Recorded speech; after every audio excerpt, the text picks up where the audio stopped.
नमस्कार दोस्तों आज हम बात करेंगे प्रोस्टेट ग्रंथि की एक समस्या के बारे में जो पुरुषों में आमतौर पर पाई जाती है एक उम्र के बाद। और साथ ही साथ जानेंगे कि बहुत आसानी से कैसे हम एक होम रेमेडी से इस समस्या का समाधान कर सकते हैं अगर किसी की प्रोस्टेट ग्रंथि जो है वो बढ़ गई है या उसमें कोई भी समस्या आ गई है। दोस्तों इसके साथ साथ हम यह भी जानेंगे कि प्रोस्टेट क्या होता है, इसकी समस्याएं क्यों होती हैं। असल में दोस्तों प्रोस्टेट एक छोटी ग्रंथि है जो मूत्राशय के नीचे और मलाशय के सामने स्थित होती है। यह ग्रंथि वीर्य का एक हिस्सा बनाती है जो शुक्राणुओं का पोषण और परिवहन करता है।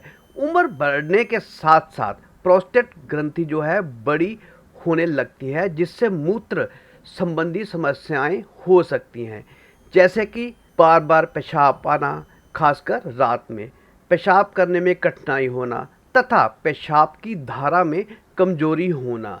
जैसे धार के रूप में पेशाब लगातार आता है वैसे ना आकर ये रुक रुक के आना और पेशाब की धारा का कमज़ोर भी हो जाना तथा साथ ही साथ यह भी हो सकता है कि आपको पेशाब करते समय दर्द या जलन भी हो। और अगर ये बहुत ज़्यादा समस्या गंभीर हो जाए तो पेशाब में खून भी आ सकता है।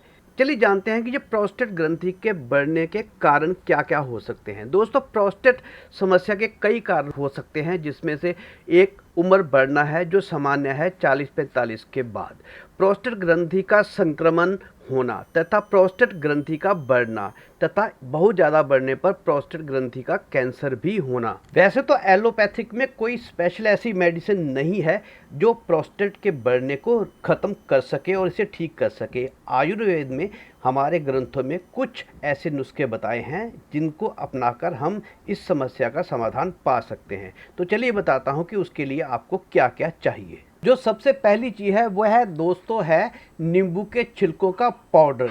अगर इसकी नींबू की जड़ का पाउडर मिल जाए, वैसे वो मिलता नहीं है आसानी से, अगर मिल जाए तो वो बहुत बेहतर है, नहीं तो आप इनके नींबू के छिलकों का पाउडर ले सकते हैं। अगर आपको कहीं ना मिले तो ये स्क्रीन पर इसका लिंक आ रहा है, यहाँ से जाकर आप इसे परचेज भी कर सकते हैं। और इसकी मात्रा लेनी है हमने 50 ग्राम।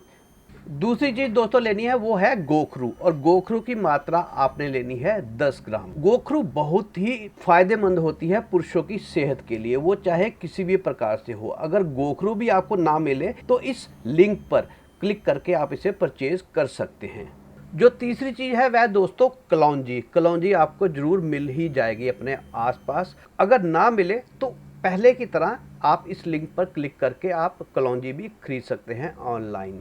दोस्तों कलौंजी जो है पुरुषों के हेल्थ के लिए, उनकी सेक्स ड्राइव के लिए और सभी तरह की समस्याओं के लिए बहुत ही फ़ायदेमंद होती है। पुरुषों का इसका सेवन अवश्य करना चाहिए किसी न किसी रूप में। तो इसकी मात्रा लेनी है हमने मात्र 25 ग्राम।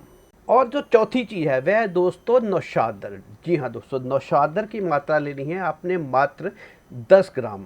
नौशादर भी आपको ना मिले तो आप इस लिंक पर क्लिक करके आप ऑनलाइन भी मंगवा सकते हैं। चलिए अब जान लेते हैं कि ये नुस्खा हमने कैसे बनाना है। हमने ले लेना है एक ग्राइंडर, और ग्राइंडर में ये सारी चीज़ें डालकर जितनी जितनी मात्रा में मैंने आपको बताई हैं उतनी सारी डालकर हमने इस रेशो का मेन जो है वो ध्यान रखिएगा, नहीं तो ये नुस्खा सही ढंग से काम नहीं कर पाएगा।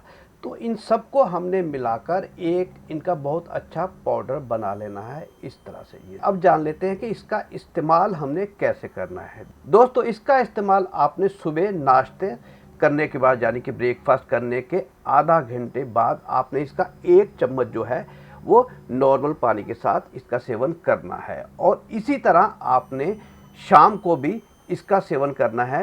रात को आपने इसका सेवन नहीं करना, 2 समय ही करना है जो मैंने आपको बताया है। और लगभग आपने इसका 10 से 15 दिन ही सेवन करना है। अगर आपको फ़र्क पड़ जाए तो आप इसका सेवन रोक दीजिए और फिर 15 दिन के बाद आप दोबारा इसका हफ्ते 10 दिन तक सेवन कर सकते हैं। इसी तरह गैप डालकर अगर ये समस्या दोबारा आती है तो आप इसका सेवन कर सकते हैं। इसका रत्ती भर भी नुकसान नहीं है। यही एक ऐसा नुस्खा है जिससे आपके बढ़े हुए प्रोस्टेट को ठीक किया जा सकता है और आपकी समस्या का समाधान मिल सकता है। दोस्तों, आपको ये वीडियो कैसी लगी ज़रूर बताइएगा। और आसपास, क्योंकि ये ऐसी बीमारी है जो बहुत कम लोग एक दूसरे से डिस्कस करते हैं, तो अगर किसी को ये समस्या हो तो उस तक ये वीडियो पहुंचाकर आप उसका भला भी कर सकते हैं। तो चलिए दोस्तों, मिलता हूं जल्दी ही एक और नई वीडियो के साथ। तब तक के लिए नमस्कार।